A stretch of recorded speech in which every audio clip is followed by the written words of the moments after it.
नमस्कार, किसान online classes में आप सभी का स्वागत है। मैं सौरभ सर। आज आपके लिए एक बहुत खुशखबरी, आज शाम को मैं लाइव आने वाला हूं। आप सभी विद्यार्थी आज शाम को 5:30 में लाइव आइएगा। आपका जो भी प्रॉब्लम होगा उस पर बोलिएगा, उसका बैठ के आपस में लोग बातचीत किया जाएगा। और आज शाम को 5:30 बजे हम लाइव आने वाले हैं। आप उम्मीद करते हैं कि आप सभी विद्यार्थी आएंगे और जो भी समस्या हो उस पर बात होगा, कैसे करना है, क्या करना है कि नहीं, किस तरह अगला प्रोग्राम रखा जाए, 450 नंबर कैसे आए, इसी के बारे में बात करना है, इधर उधर का बात नहीं करना है।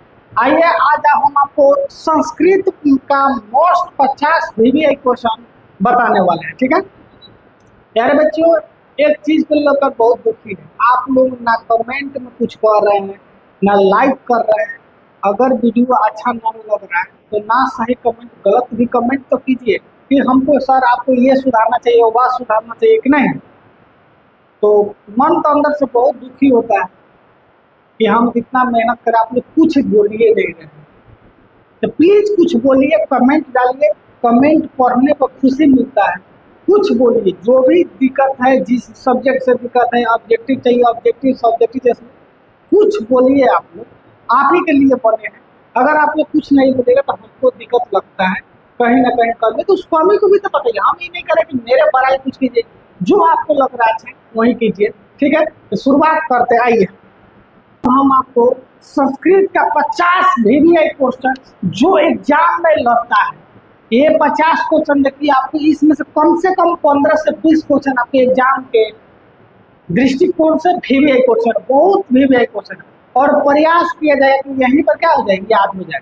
क्या किया जाए, आइए याद कराने का भी प्रयास करें, कुछ ट्रिक भी बताएंगे कैसे याद होगा। तो आप पूरा वीडियो में बने रहिए और लास्ट में आप बताइएगा। बहुत विद्यार्थी को याद होगा तो लास्ट में बताएंगे कि 50 में कितना नंबर आपको आया। 100% आप बोलिए, बताइए कमेंट में। कम से कम आज बताना होगा आपको कमेंट में कि इस 50 क्वेश्चन में से कितना क्वेश्चन आपका सही हुआ। चलिए तो बताइएगा जरूर, ठीक है। आइए क्वेश्चन है कि मंगलम पाठ, क्या क्वेश्चन, मंगलम पाठ में कितने मंत्र हैं। क्या क्वेश्चन बाबू, मंगलम पाठ में कितने मंत्र हैं। तो इसको याद करने का ट्रिक है, देखिए मंगलम में 1 2 3 4 5 यानी 5 अक्षर से बना हुआ है, इसलिए इसमें कितने मंत्र हैं, 5 मंत्र हैं। मंगलम पाठ में कितने मंत्र हैं, तो 5 मंत्र है। तो याद करने का तरीका है कि इसमें 5 गो अक्षर है, इसी के लिए इसमें कितना मंत्र है, 5 मंत्र है। तो याद भी करना है और आपको बताना भी है। चलिए अगला क्वेश्चन है, अगला क्वेश्चन है सत का मुंह किस पत्र से ढका होता है। सत का मुंह किस पत्र से ढका होता है, हिरण्मय पत्र से। किस पत्र से, हिरण्मय।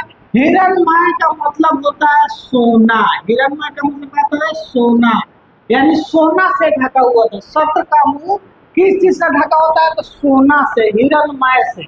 यानी किसी को सोना ले जाकर मुंह पर फेंक दीजिए, वो चुप हो जाएगा कि नहीं, कुछ नहीं गवाही देगा कि नहीं। तो आपको पहले का मतलब है बाबू, सत्य का मुंह किस पत्र से ढका है, तो हिरण्मय पत्र से ढका है। याद हो गया।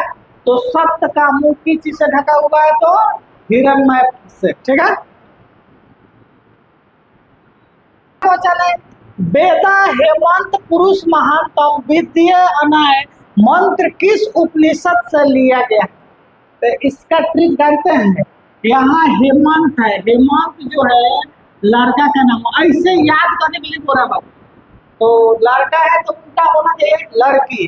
तो देखिए श्वेता श्वेतर उपनिषद, क्या श्वेता श्वेतर उपनिषद से होगा। तब वेदा हेमंत पुरुष महत्तम विद्यार्थी अपनाए किस मंत्र से लिया गया है, तो कह रहा है कि श्वेता श्वेतर उपनिषद से। किससे लिया गया है।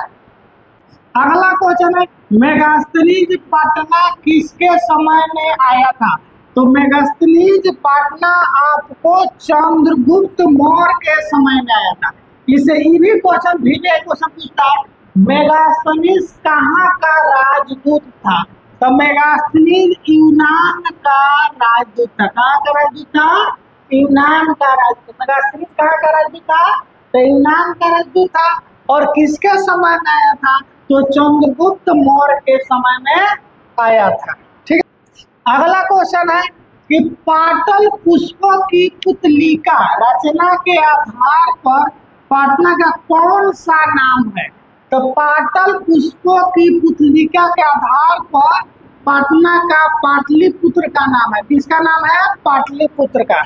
इसका आंसर क्या हो जाएगा बाबू? सी, पाटलिपुत्र इसका क्या हो जाएगा? आंसर हो जाएगा। ठीक है, तो पूछेगा पाटल पुष्पों की पुतलिका, तो पाटल से पाट, पुतलिका पुत्र, पाटलिपुत्र क्या हो जाएगा? पाटलिपुत्र। ठीक है,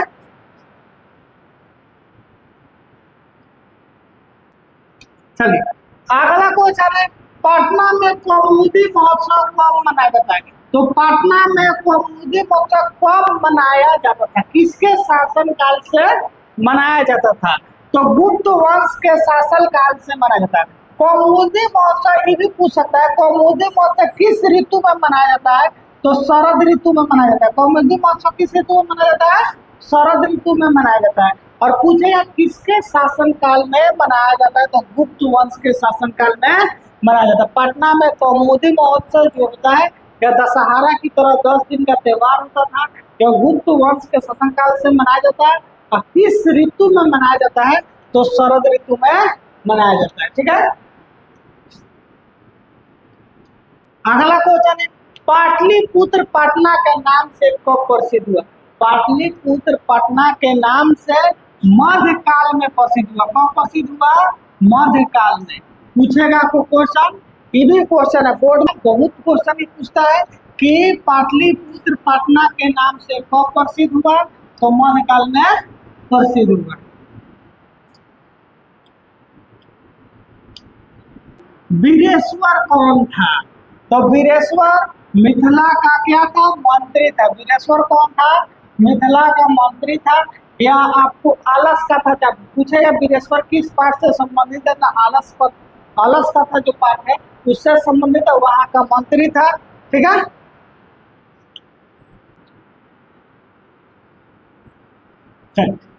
उसके बाद है अलसाला में आग क्यों लगाया गया?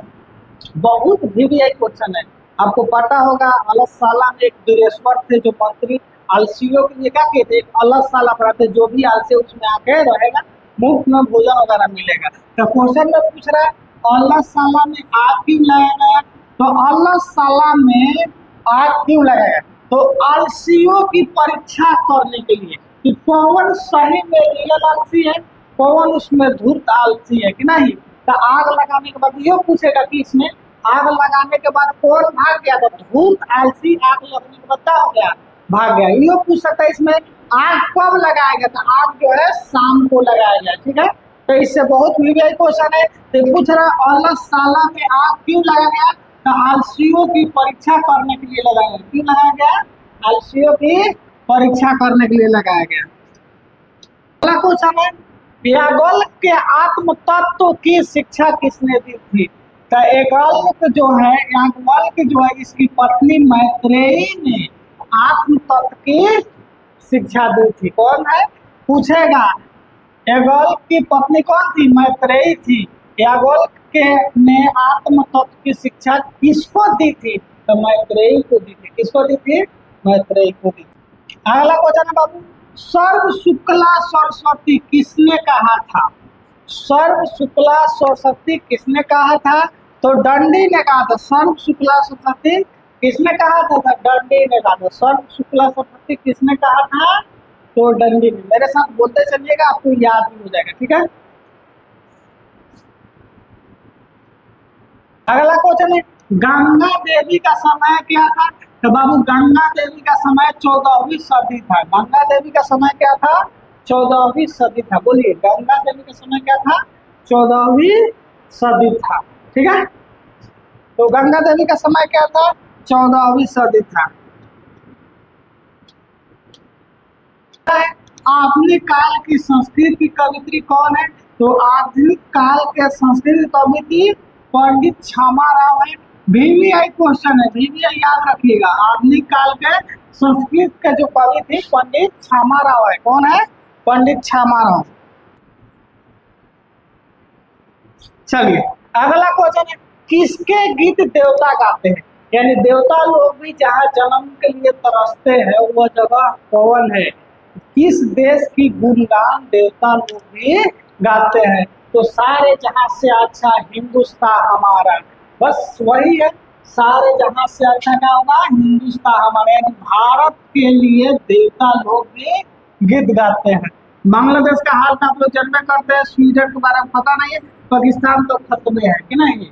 तो सारे जहां से अच्छा क्या होता है, हिंदुस्तान हमारा, हमारे देश में जन्मने के लिए क्या है, देवता लोग भी तरसते हैं, यानी हम लोग क्या है, भाग्यशाली है कि हम लोग का जन्म भारत देश में हुआ। भारत देश का विभिन्नताओं का देश है, विभिन्न धर्म जाति के लोग एक साथ रहता है लोग कि नहीं। तो इस देश में जन्मने के लिए लोग भगवान तरसते हैं, इसका मतलब है कि हम। अगला क्वेश्चन है, प्राचीन संस्कृति की पहचान किससे होती है। तो प्राचीन संस्कृति की पहचान हमारी संस्कारों से होती है। आपके संस्कृत के बुक में एक संस्कार चैप्टर होगा, इसी के बारे में पढ़ना है। तो प्राचीन संस्कृति जो है उससे हम क्या पहचानते, संस्कार की पहचान होती है। पहले के लोग किस तरह के थे संस्कार, इस हमको क्या होता है, पता चलता है। तो प्राचीन संस्कृति की पहचान किससे होती है बाबू, तो संस्कारों से होती है कि नहीं। आपके बाबा दादा लोग कहते हैं एक समय हम लोग का ऐसा था कि बेटी बहू जो है क्या है, हम लोग सामने नहीं थे, आजकल देखिए रील पर नाच रही है कि नहीं। तो वही बात है। तो प्राचीन संस्कृति के पहचान किस चीज होता है, संस्कारों से। जो अभी बताया संस्कार उससे ही है। सीमांतोन्नयन किस प्रकार का संस्कार है, सीमांतोन्नयन किस प्रकार का संसार है, संस्कार सीमांतोन्नयन किस प्रकार का संस्कार है। तो देखिए संस्कार ये जो है जन्म से पूर्व होता है, क्या होता है, जन्म से पूर्व होता है। सीमांतोन्नयन जो संस्कार है वो जन्म से पूर्व होता है। वह औरत को, जो गर्भवती महिला होती है उसको खुश करने के लिए इस तरह का होता है। नाच बाजा टाइप का होता है, ढोल बाजा बजता है, यानी जिस गर्भवती औरत होती है, गर्भवती औरत को खुश करने के लिए सीमांतोन्नयन संस्कार मनाया जाता है, ठीक है। तो यह कब होता है, जन्म से पूर्व होता है। जन्म से पूर्व 3 प्रकार का संस्कार होता है। ये भी क्वेश्चन पूछेगा कि जन्म से पूर्व कितने प्रकार की संस्कार होती है, तो 3 प्रकार के संस्कार होती है, ठीक है। पूछ रहा नीति और श्लोका पाठ किस ग्रंथ से संकलित है, तो विदुर नीति से। नीति और श्लोका पाठ विदुर नीति से संकलित है। नीति और श्लोका पाठ किससे संकलित है, विदुर नीति से। नीति और श्लोका पाठ किस ग्रंथ से संकलित है, तो विदुर नीति से। याद रखिएगा, यह क्वेश्चन आपको एग्जाम के लिए क्या है, बहुत VVI क्वेश्चन है, बहुत पूछता है, ठीक है। तो प्यारे बच्चों इसको याद रखिएगा, ठीक है।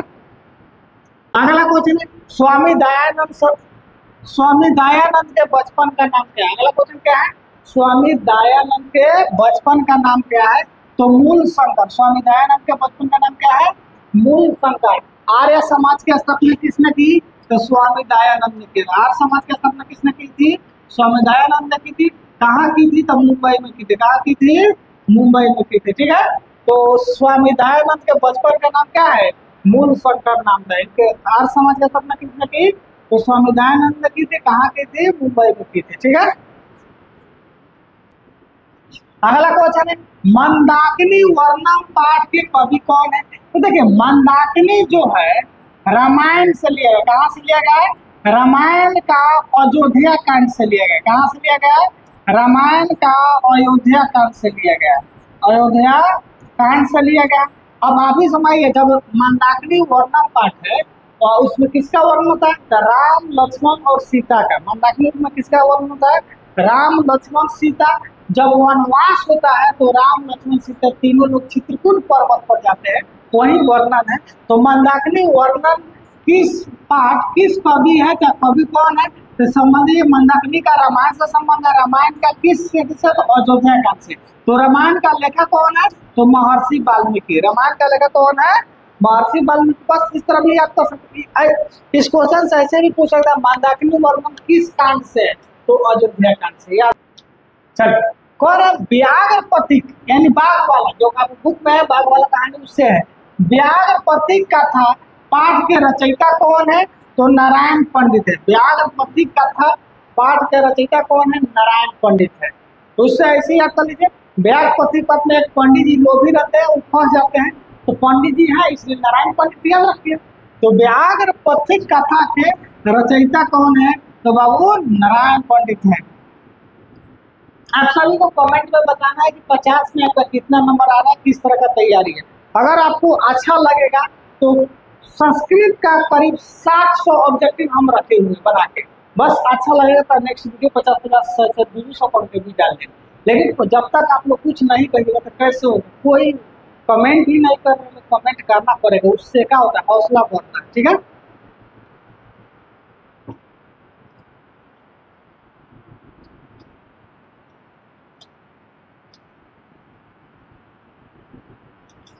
अगला क्वेश्चन है, कर्णस्य दान वीरता पाठ किस ग्रंथ से संकलित है? तो कर्णभार से। कर्णस्य दान वीरता किससे संकलित है? कर्णभार से। बहुत वीवीआई क्वेश्चन है, आपको जो भी क्वेश्चन लगा मोस्ट वीवीआई क्वेश्चन लेके आए हुए हैं। ठीक है, तो कर्णस्य दान वीरता पाठ किससे संकलित है? तो कर्णभार से। किससे संकलित है? कर्णभार से। न्याय दर्शन का प्रवर्तक कौन है बाबू? तो न्याय दर्शन का प्रवर्तक गौतम बुद्ध है। पतंजलि जो है क्या है? योग दर्शन का प्रवर्तक है। पतंजलि क्या है? योग दर्शन का, जैसे बाबा रामदेव क्या है? पतंजलि के संचालक जो भी हो, योग के बारे में बताते हैं। तो पतंजलि क्या है? योग दर्शन का प्रवर्तक है। और न्याय दर्शन का प्रवर्तक कौन है? गौतम है। न्याय दर्शन प्रवर्तक कौन है? गौतम।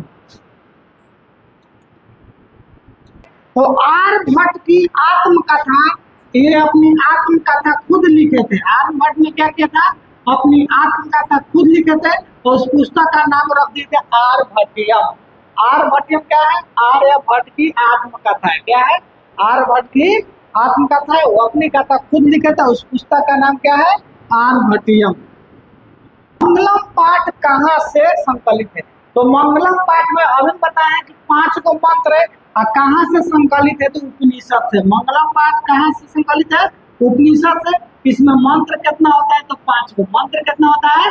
5 को। ट्रिक भी बता देती, 1 2 3 4 5, 5 को वर्ण है, 5 को मंत्र है। तो मंगलम पाठ कहाँ से लिया गया है? तो उपनिषद से। मंगलम पाठ कहाँ से लिया गया बाबू? उपनिषद से। अगला क्वेश्चन है, मंदाकिनी वर्णम पाठ रामायण के किस कांड से? अभी बताया है, आप लोग कमेंट में बताइए मंदाकिनी वर्णन रामायण के किस कांड से लिया गया? कमेंट में बताइए। अभी पता है, अगर आप देखे हुए तो बता सकते हैं कि मंदाकिनी वर्णन रामायण के किस कांड से लिया गया है।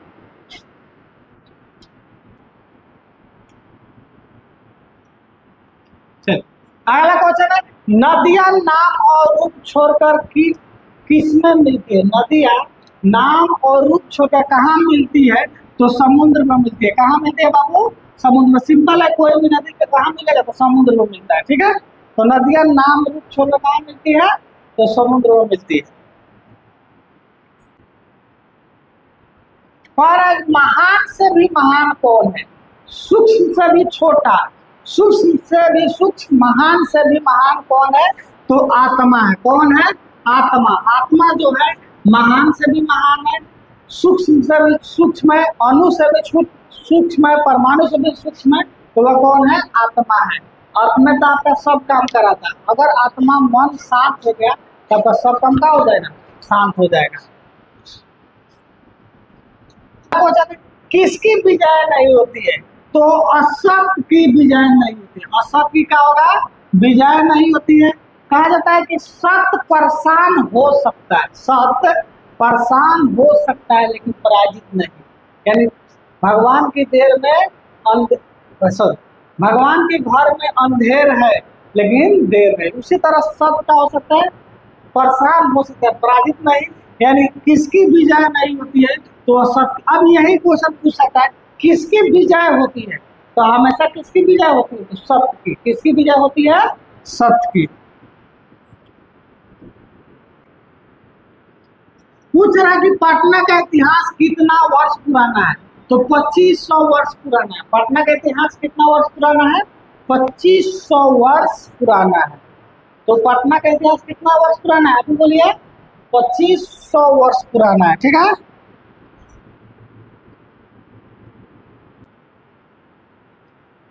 अगला क्वेश्चन है, यूनान का राजदूत कौन था? तो यूनान का राजदूत मेगास्थनीज था। किसके काल में आया था? तो चंद्रगुप्त मौर्य के काल में आया था। और यूनान का राजदूत कौन था? मेगास्थनीज था। ये भी पीछे बता चुका किसके काल में आया था, तो चंद्रगुप्त मौर्य के काल में आया था।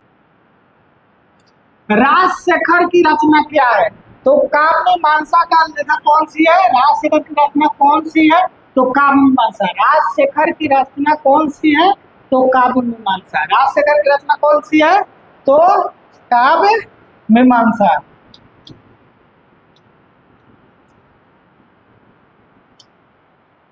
अगला क्वेश्चन है, कौमुदी महोत्सव किस ऋतु में मनाया जाता है? तो अभी बताए थे शरद ऋतु में मनाया जाता है। पीछे के वीडियो में बताया था कौमुदी महोत्सव किस ऋतु में मनाया जाता है? तो शरद ऋतु में, जाड़ा की ऋतु में मनाया जाता है। ठीक है, और कहाँ मनाया जाता है? ऐसा भी पूछ सकता है कौमुदी महोत्सव कहाँ मनाया जाता है? तो पटना में मनाया जाता है। कहाँ मनाया जाता है? पटना में मनाया जाता है। अगला है, पटना नगर की पालिका देवी कौन है? तो पटना नगर की पालिका देवी कौन है बाबू? पटन देवी है।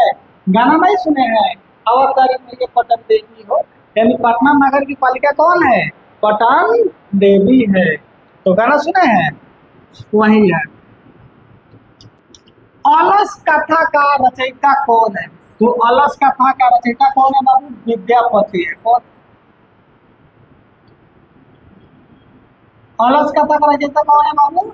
विद्यापति। अलस कथा का रचयिता कौन है? विद्यापति। ये बिहार के ही थे। इससे भी पूछ सकता है कि विद्यापति कहाँ के थे? तो बिहार के थे। अलस कथा का रचयिता कौन है? विद्यापति है, बिहार के। ठीक है,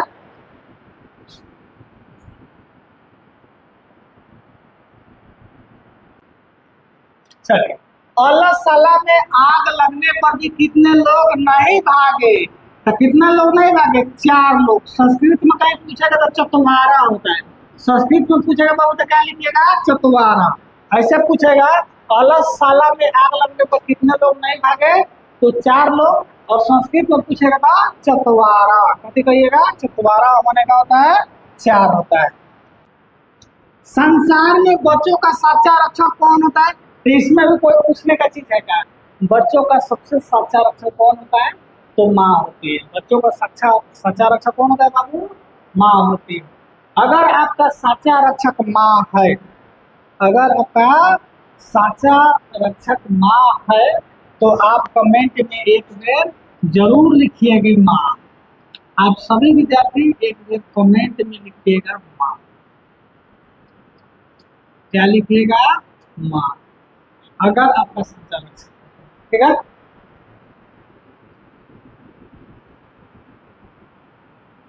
अगला क्वेश्चन है, ऋग्वेद में कितने मंत्र दर्शनवती ऋषिकाओं का उल्लेख किया गया है? तो ऋग्वेद में मंत्र दर्शनवती ऋषिकाओं का उल्लेख 24 है, जिसको संस्कृत में कहते हैं चतुर्विंशति। ऋग्वेद में कितनी मंत्र दर्शनवती ऋषिकाओं का वर्णन किया गया है? तो 24 है। कितना है? 24 है। ऋग्वेद में कितनी मंत्र दर्शन किया गया है? तो 24 है, जिसको संस्कृत में क्या कहते हैं? चतुर्विंशति। कितना? वेद कितना होता है? तो 5 गो वेद होता है। ऋग्वेद, सामवेद, अथर्ववेद, ऋजुवेद।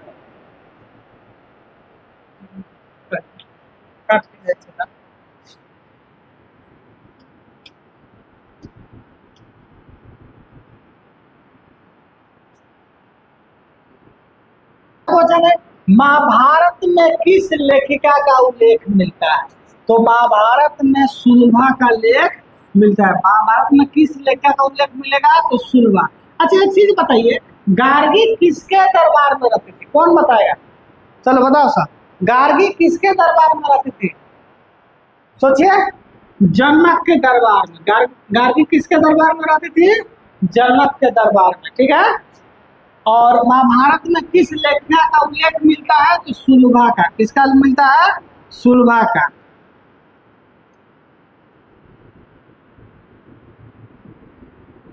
याज्ञवल्क्य की पत्नी कौन है? याज्ञवल्क्य की पत्नी कौन है? कौन थी? तो मैत्रेयी। याज्ञवल्क्य की पत्नी कौन थी?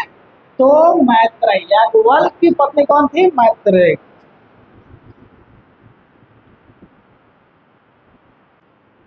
अगला क्वेश्चन, वर्तमान काल की संस्कृत लेखिका कौन है?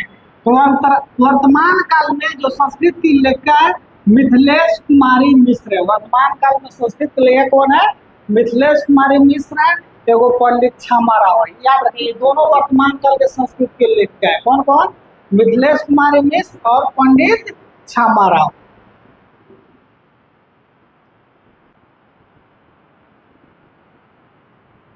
अगला क्वेश्चन है जन्म पूर्व संस्कार कितने होते हैं? तो त्रय। त्रय का मतलब होता है 3। जन्म के पहले कितने संस्कार होते हैं? तो 3 होते हैं। उसी तरह सीमंतो नायक संस्कार कौन है? तो जन्म पूर्व संस्कार है, जो पहले बता चुके हैं।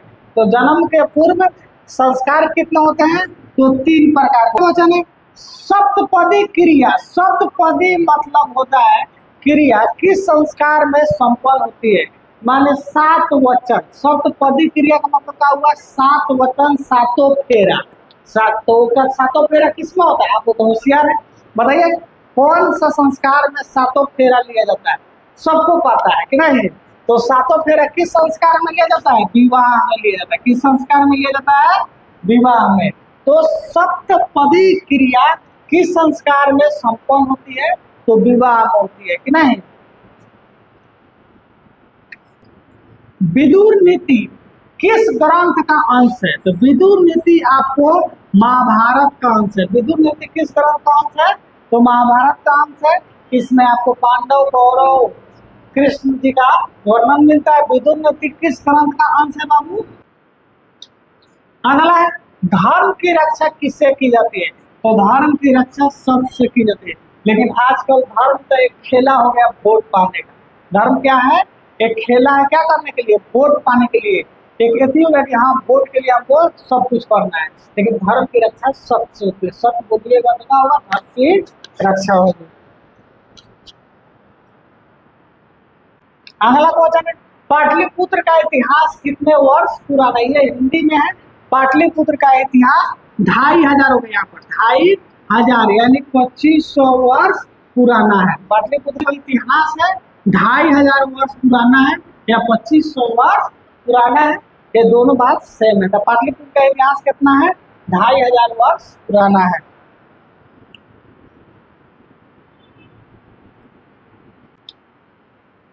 उसके बाद सरस्वती का कुलगिरी कहाँ है? तो सरस्वती का कुलगिरी पाटलिपुत्र में है, यानी बिहार में। इसलिए बिहार के लोगों को क्या है? ज्यादा शिक्षा का ज्ञान होता है। यानी खुद सरस्वती पाटलिपुत्र में रही है। जो विद्या की देवी सरस्वती है कहाँ रही है? पाटलिपुत्र में। यानी सरस्वती का क्या है? कुलगिरी जो है आपको पाटलिपुत्र में, अपना बिहार के पाटलिपुत्र में है कि नहीं? इसीलिए यहाँ से सबसे ज्यादा IAS, UPSC, TPSC क्या होता है? क्वालिफाई होता है।